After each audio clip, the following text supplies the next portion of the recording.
This video is going to demonstrate how I used engineered hardwood flooring to make a feature wall. I didn't want any baseboards between the wall and the floor. I also had to make my own trim for this outside corner. The project starts by locating all the studs and extending the line from the floor to the ceiling. You're going to want to orientate the boards as shown here, so that the top board doesn't have to slide underneath the board below it. You'll also want to cut off the tongue on the bottom board so it sits nicely against the floor. Measure your first board and cross-cut it, just using a miter saw. Use a table saw to cut the tongue off the board which rests against the floor. Test fit your piece and then ensure that it's level. This is going to have a compounding error if you don't make sure it's level at this point. I did use a dab of construction adhesive before finally applying it and fastening it to the wall.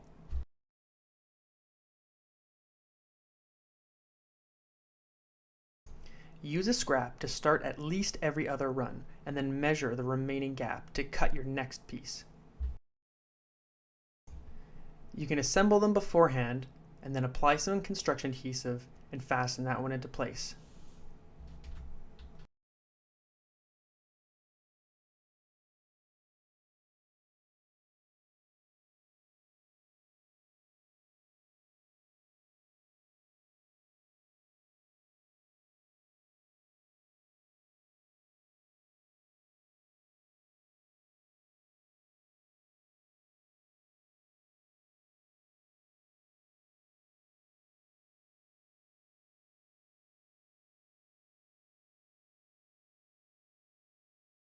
Since this outside corner will have some trim applied, you're going to want to make sure that you have a nice vertical line to fasten the trim to.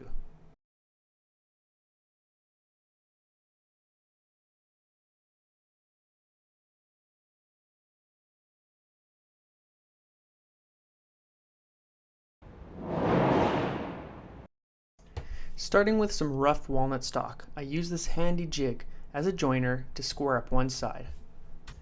And then I use this method to rattle off a bunch of strips.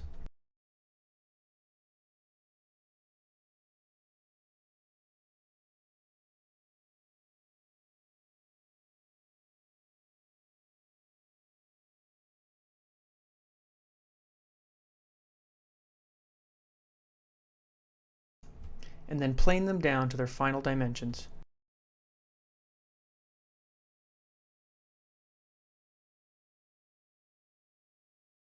I then gave them 2 coats of water-based polyurethane.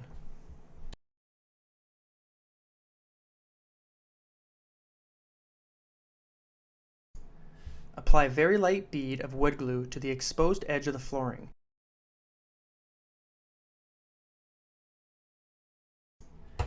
Press the trim into place and then use a pin nailer. You virtually do not even see the pin heads.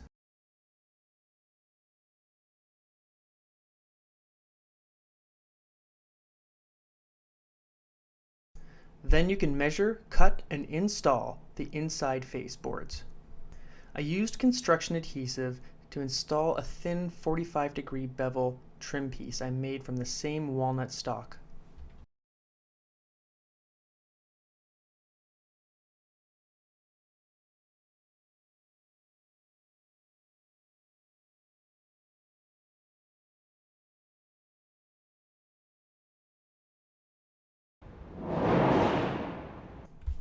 I ran the speaker wires in the wall beforehand, and I used these terminals in the event that a speaker is not placed there.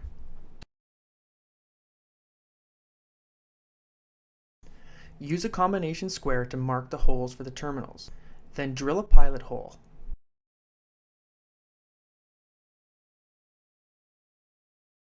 And then drill them to their final dimensions.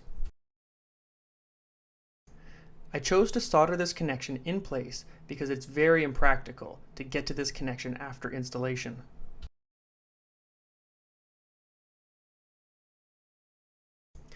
I also used brown latex caulking to fill in any seams.